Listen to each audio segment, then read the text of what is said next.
우리 아까도 예수 향기 캠페인 인사했는데요. 한 번 더 했으면 좋겠습니다. 밝은 미소로 우리 옆에 분들 같이 행복하세요 한 번 더 인사했으면 좋겠습니다. 같이 인사할까요?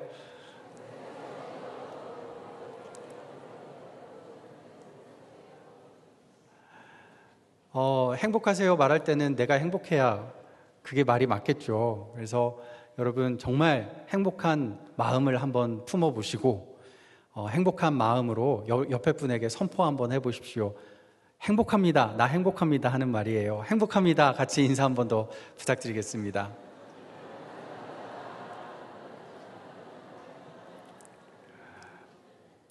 여러분, 우리가 여기 있는 게 참 행복한 일이고 또 옆에 함께하는 믿음의 형제자매 있는 게 참 행복한 일이고 우리 교회가 있고 무엇보다 우리 예수님이 우리 곁에 계심에 행복한 줄 믿습니다.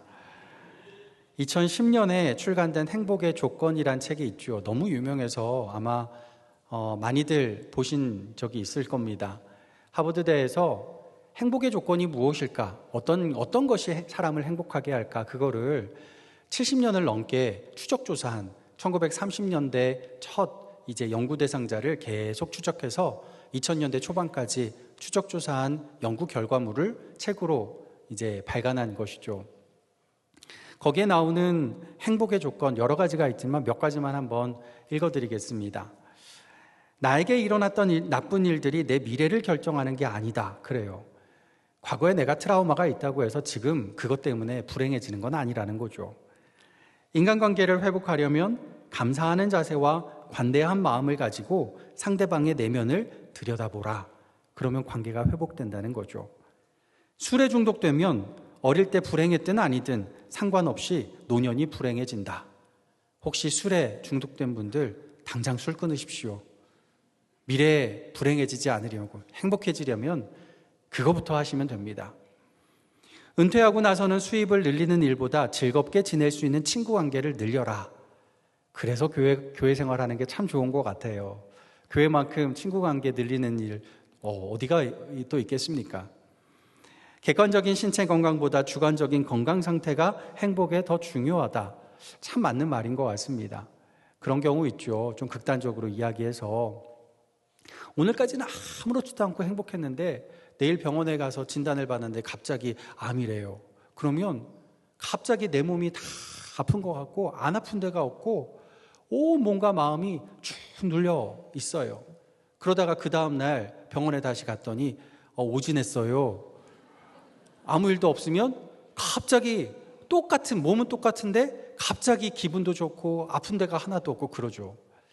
이게 꼭 그런 경우만 아니라 실제로 어떤 질병에 걸렸다고 해도 사람이 나는 이 정도면 내가 버틸만해, 견딜만해, 견딜 수 있어, 이길 수 있어 이런 마음을 가지면 똑같은 질병 가운데도 통증이 적어진다는 실제 연구 결과들이 있습니다.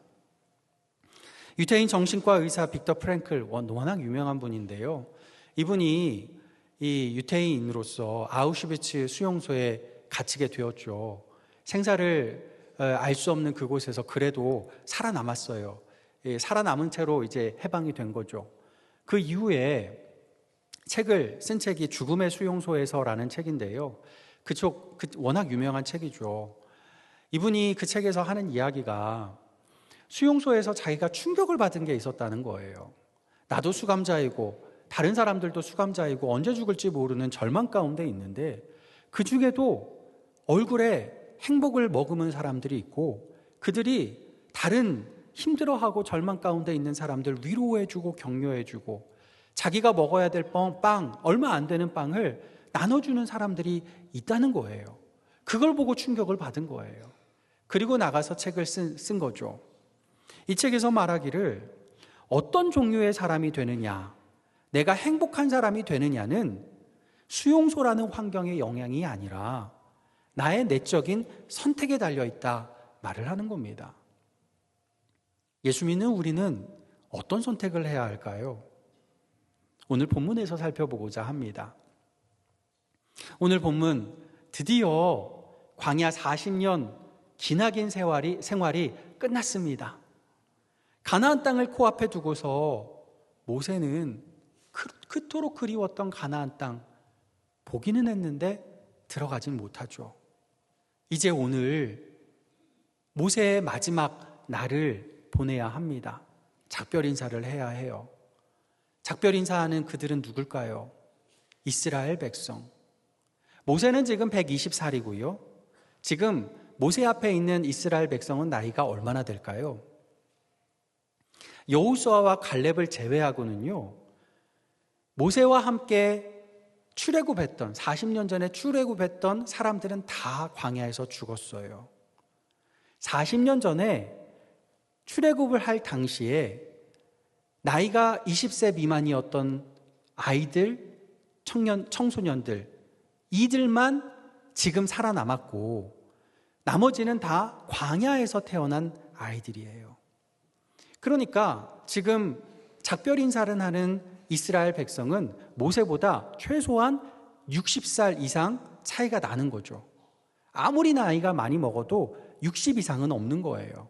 여호수아와 갈렙 빼고는 60 이하로 다 있습니다. 모세 입장에서 보면요, 120살이잖아요. 60살, 지금보다 이때는 훨씬 나이 많은 때인데 그 느낌이 60살이 모세 앞에서 나 요새 나이가 많아서 쑤시고 이러면 되겠습니까? 안 되죠. 이거는 모세가 보기에는요, 60살이라도 아직도 머리에 피가 안 마른, 머리에 당연히 피가 안 마르겠지만 머리에 피가 안 마른 갓난아이 정도로밖에 보이지 않는 사람들이에요. 모세에겐 이들은 아들 정도가 아니라요, 손자, 증손자뻘 되는 사람들입니다. 그런 자녀 손주들에게 남기고 싶은 모세의 마지막 유언이 신명기 33장 전체의 말씀이에요. 하나님의 이름으로 이들을 축복하는 말을 남기죠. 그리고 그 중에서도 오늘 읽은 29절은 모세가 이 땅에서 남긴 마지막 중에 마지막 말입니다. 이 말을 딱 하고 모세는 느보산에 올라가 죽게 돼요. 무슨 말일까요? 우리 자막을 보면서 오늘 읽은 말씀 중에 앞부분만 같이 읽어보겠습니다. 이스라엘이여, 너는 행복한 사람이로다. 아멘. 너에게 행복을 줄게, 이게 아니에요. 가나안 땅에 들어가면 내가 너희에게 줄 행복이 이거야, 이게 아니에요. 지금 가나안 땅에 아직 들어가지 않았어요. 그런데 모세가 뭐라고요? 너는 이미 행복한 사람이야. 너무 멋지죠. 너무 놀라운 믿음의 선포입니다. 오늘은 어린이 주일입니다. 어른된 우리가 어린이에게, 부모된 우리가 자녀에게 줄 수 있는 최고의 선물 뭘까요? 예수님이죠. 예수님의 이름으로 축복하는 축복, 그거보다 더 멋진 선물은 없습니다. 그리고요, 우리가 남길 수 있는 최고의 유산, 최고의 유언, 뭘까요? 모세의 마지막 말 아닐까 싶어요. 얘야, 너는 행복한 사람이야. 오늘 어린이 주일에 그런 선물을 주고 그런 유산을 남길 수 있는 저와 여러분 되기를 간절히 소망합니다. 상상해 보세요. 여러분의 인생 마지막에 이제 숨이 거의 다 돼서 숨쉬기조차 힘든 그때에 누워 있는데 이제 곧 내가 이 마지막 숨 내뱉으면 이제 끝이구나 느껴지는 그때에 여러분 사랑하는 가족들이 여러분 주변을 둘러싸고 있습니다. 무슨 말을, 그 마지막 힘을 다해서 무슨 말을 하시고 싶으십니까? 모세의 이 말이면 충분하지 않을까요? 얘들아, 너희 참 행복한 사람이야. 너무 멋진 유언입니다. 이렇게 말한 모세는요, 왜 네가 행복한 사람인지 이유를 이어서 말을 합니다. 우리 자막을 보면서 같이 읽어보겠습니다. 여호와의 구원을 너같이 얻은 백성이 누구냐? 아멘. 이 말은요, 네가 행복하기 위해서는 여호와의 구원 역사를 기억하는 선택을 하라 하는 겁니다. 네가 행복하려면 애굽의 노예였던 때 너희를 구원한 그 하나님의 놀라운 구원 역사를 기억해 보아라 하는 거예요. 또 한번 상상해 보십시오. 여러분이 당시 이스라엘 백성이라면 어떨까요? 애굽에서 가나안까지 가는 직선거리는요, 아주 멀지는 않았어요. 천천히 걸어서 40일 길이었습니다. 그다지 멀지는 않아요. 아주 가까운 거리는 아니지만 못 갈 거리는 아니죠. 그런 길을 광야에서 빙글빙글 돌다가 몇 년이나 걸렸어요? 40년. 물론 40일이 40년으로 늘어난 건 이스라엘 백성이 죄악을 범했기 때문이죠. 하나님 탓은 아니에요. 하지만 그럼에도 40년은 너무하잖아요. 그 40년 사이에 내 부모가 죽었고 그 부모를 어디가 묘지인지도 모르게 광야길에 모래 밑에 묻어두고 또 떠나야 했어요. 부모의 묘지조차 찾을 수가 없어요. 이게 행복이라고요? 우리 한민족은 빠른 성공을 원합니다. 빨리빨리 하죠. 빨리빨리 공부해서 명문대 빨리빨리 들어가고, 빨리빨리 직장 잡고, 빨리빨리 사업에 성공하고, 부동산이나 주식에 잘 투자해서 남들 손으로 일해서 버는 수입보다 더 많이 빨리빨리 그 떼돈을 벌면 그게 행복이라고들 생각을 해요. 그래서인지 우리나라처럼 전쟁의 잿더미에서 반세기도 안 돼서 이렇게 경제 강국으로 성장한 나라가 세상에 또 어디 있습니까? 그런데요, 이런 성공이 진짜 우리를 행복하게 해주었습니까? 요즘 들어보면 아닌 것 같아요. 지역 간에, 세대 간에, 진영 간에 갈등만 넘쳐나요. 뉴스와 유튜브, SNS를 보다 보면요, 사람을 불신하고 사회를 불신하고 신앙을 불신하는 이야기들이 너무너무 넘쳐나요. 결혼 안 하는 사람이 넘쳐나고 결혼해도 자녀를 갖지 않는 가정이 넘쳐납니다. 아이들은 입시에, 주입식 교육에 스트레스가 넘쳐나요. 경기가 휘청거리니까 자영업자들의 한숨이 넘쳐나고 있습니다. 빠른 성공을 추구했는데 빠른 불행만 넘쳐납니다. 이런 상상을 한번 해보세요.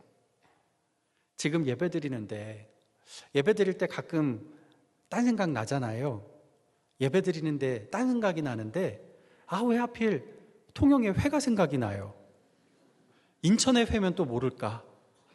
왜 하필 통영의 회가 생각나지? 저거 먹어야 될 것 같아. 꼭 먹어야 될 것 같아요. 그래서 예배 끝나고 설명할 시간도 없이 가족들 그냥 무작정 차에 태우고 냅다 통영까지, 고척동에서 통영까지 차를 냅다 달립니다. 내일은 연휴잖아요.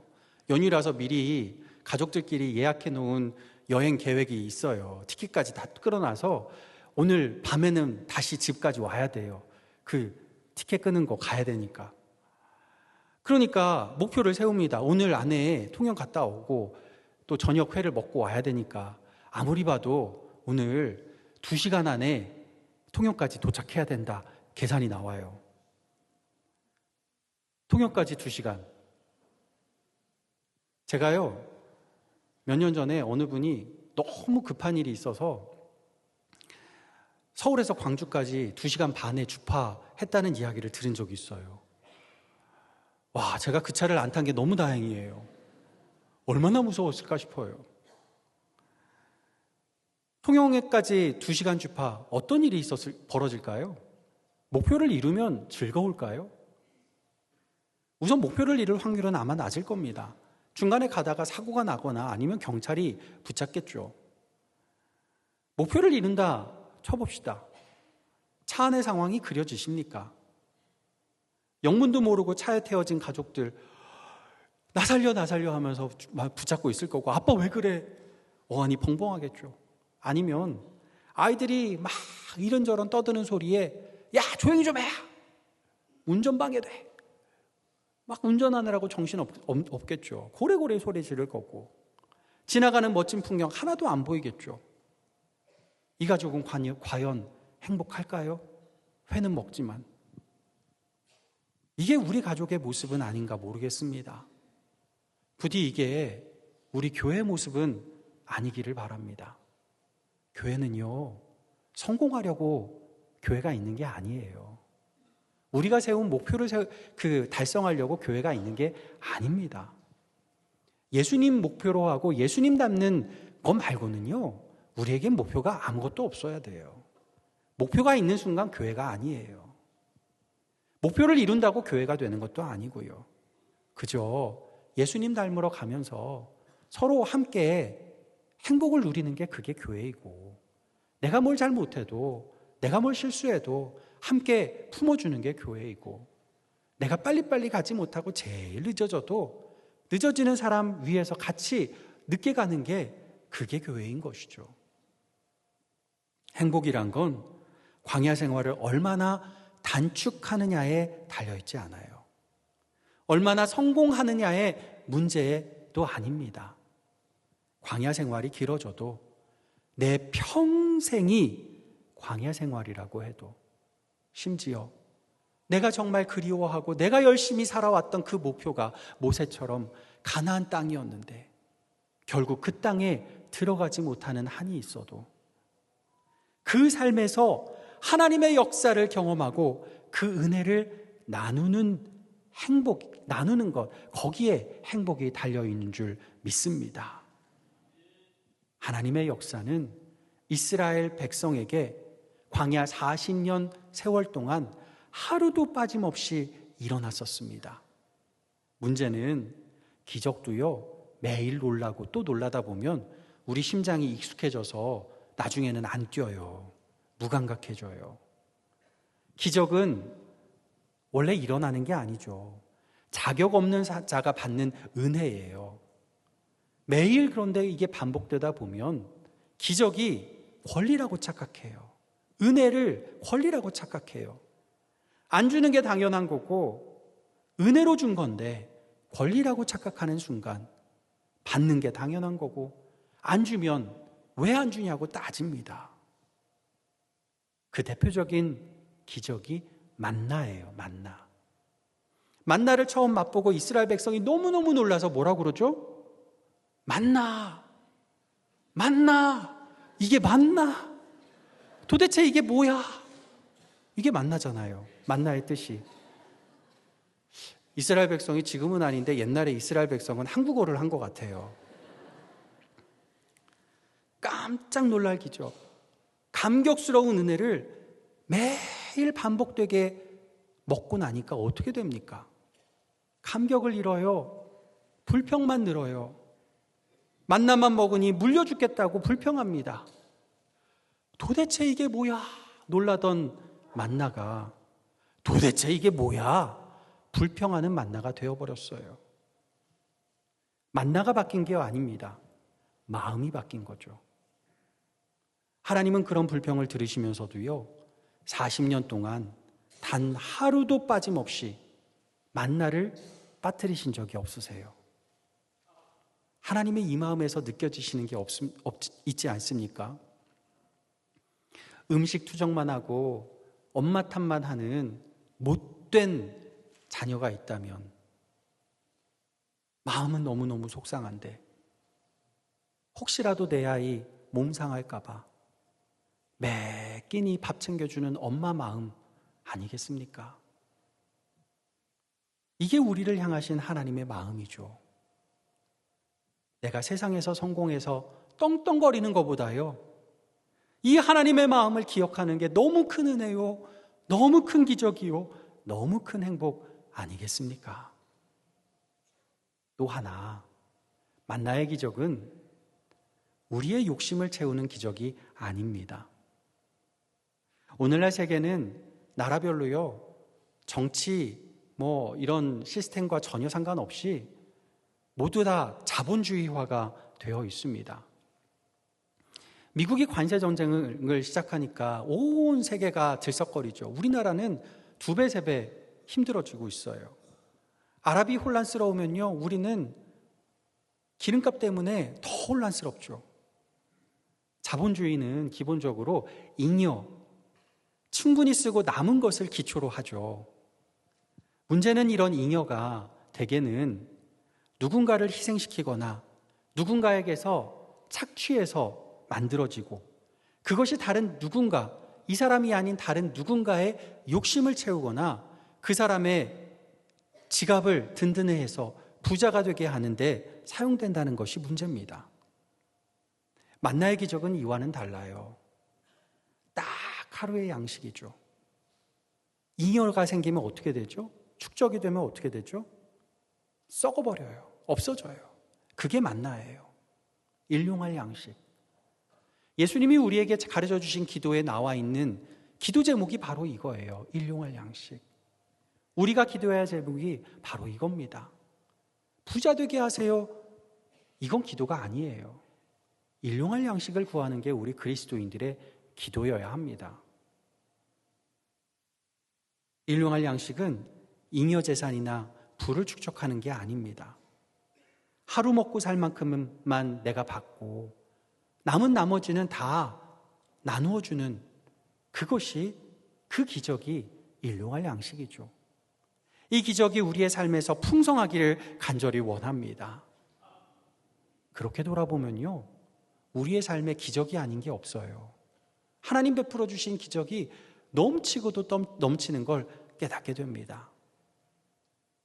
찬송가 429장 가사가 그렇죠. 세상 모든 풍파 너를 흔들어 약한 마음 낙심하게 될 때, 여러분 중에 혹시 이런 마음, 이런 상황이신 분이 있으십니까? 그럴 때 찬송가는 뭐라고 가르쳐 주죠? 그 다음에 이렇게 나와요.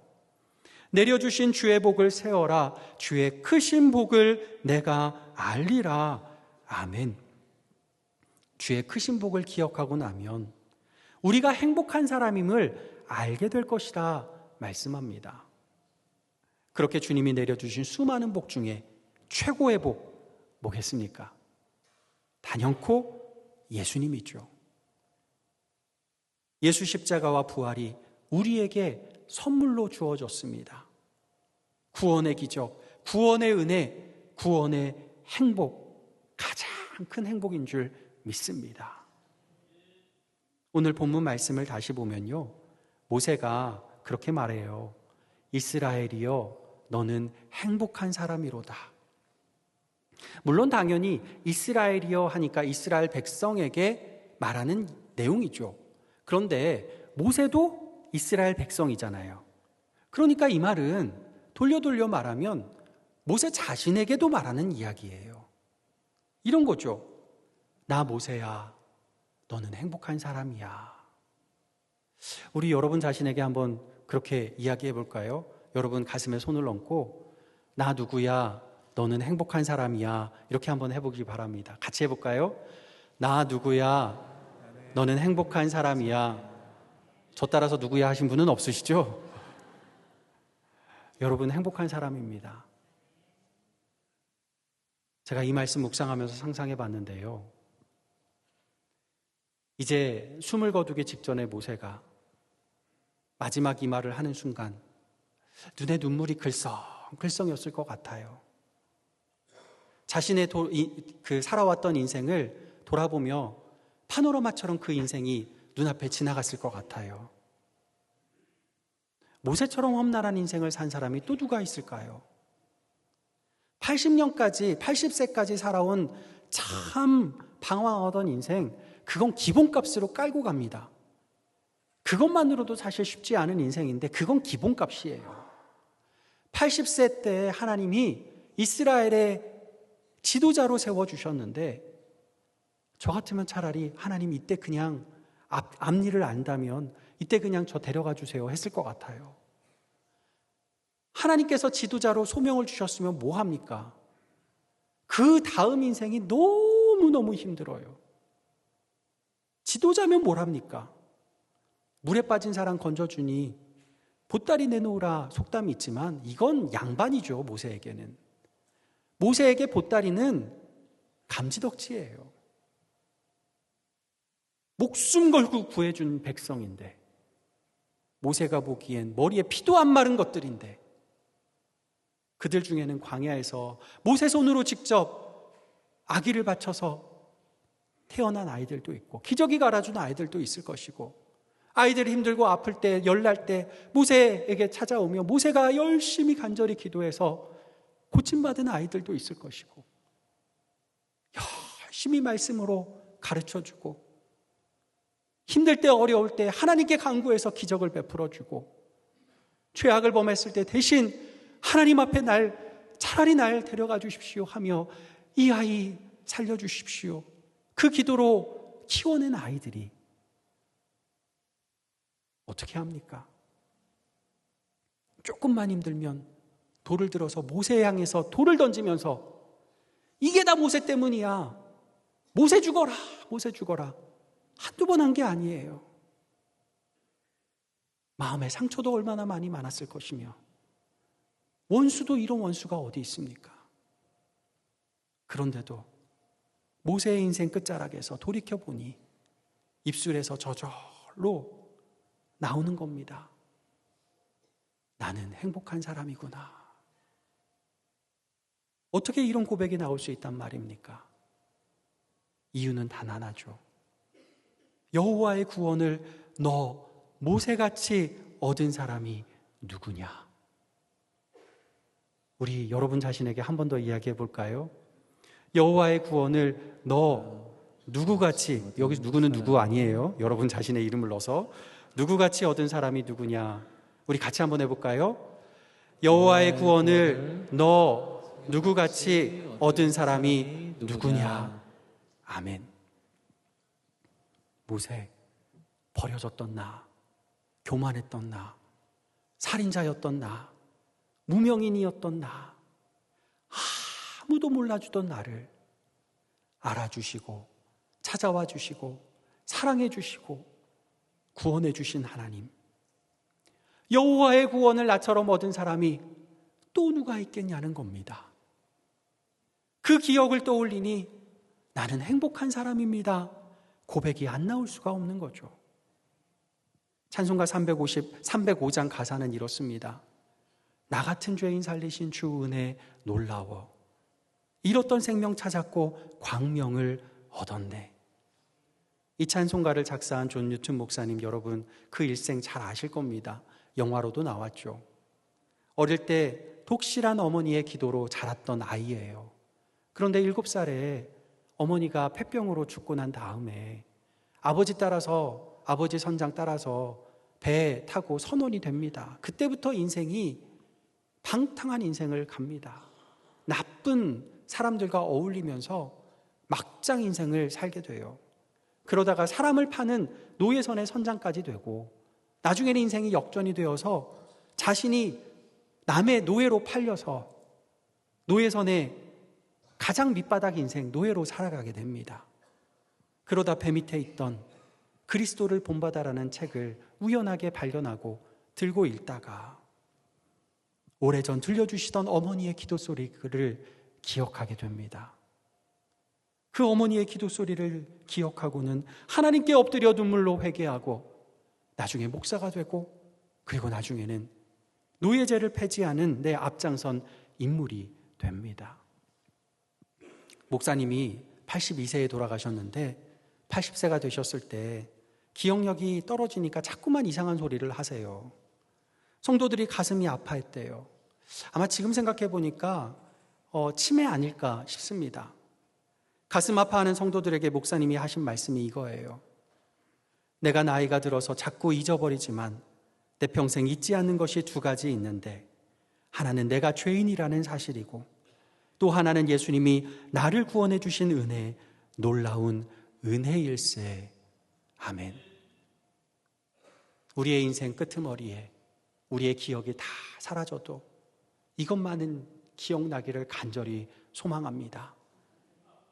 주 크신 은혜, 주 은혜 놀라워, 나 같은 죄인 살리신 주 은혜 놀라워. 오늘 마지막 찬양으로 행복이란 찬양을 합니다. 가사는 이렇죠. 눈물 날 일 많지만 기도할 수 있는 것, 억울한 일 많으나 주를 위해 참는 것, 비록 짧은 작은 삶, 주 뜻대로 사는 것, 하나님의 자녀로 살아가는 것, 이것이 행복이라오. 모세의 고백 아니겠습니까? 유튜브에 올려진 이 찬양에 많은 댓글들이 달려 있던데요. 그 중에 2가지만 읽어드리겠습니다. 백혈병을 앓았지만 나는 행복한 사람입니다. 죽음 앞에서 주님께서 저에게 다시 믿음을 주셨고 이렇게 찬양을 할 수 있어 행복합니다. 또 하나의 댓글은 중학생이 단 댓글인데요. 세상에 행복 찾아 헤매던 중학생입니다. 학교에 다니며 놀림도 많이 받았고 또 멘탈이 많이 약하다 보니 친구들이 툭툭 던지는 말에 상처를 많이 받았습니다. 전 항상 이렇게 생각했습니다. 세상은 나에게 행복이라는 것을 허락해 주지 않는구나 라고. 그러다 하나님을 떠나 방황하기 시작했습니다. 다시 돌아와 생각해 보니 내가 이렇게 하나님 앞에 기도하고 감사하고 예배드리는 것 자체가 은혜이고 진정한 행복이구나를 깨달았습니다.